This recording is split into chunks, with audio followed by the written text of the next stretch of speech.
ফারাক্কার রাস্তার বেহাল পরিস্থিতি ঘিরে এবার বিক্ষোভের মুখে পড়লেন তৃণমূল বিধায়ক মনিরুল ইসলাম।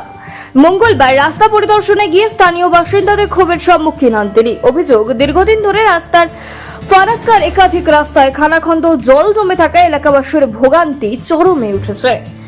প্রশাসনের কাছে বহুবার অভিযোগ জানানো হলেও মেলেনি স্থায়ী সমাধান। বর্ষার মরশুমে পরিস্থিতি আরো খারাপ হয়ে দাঁড়ায়।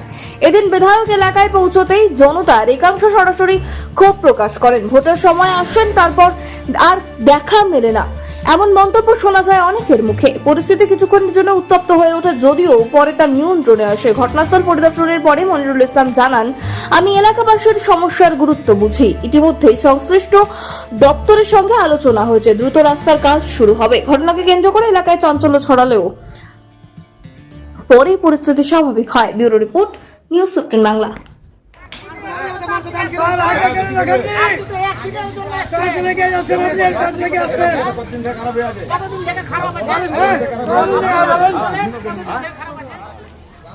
এতদিন কাজ লেগে গেছে আর কাজ লেগে গেছে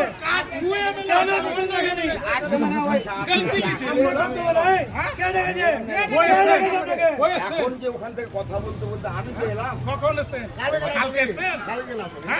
এবার আমি কোথায় ছিলাম না ছিলাম আমি তো বাইরে থাকি তো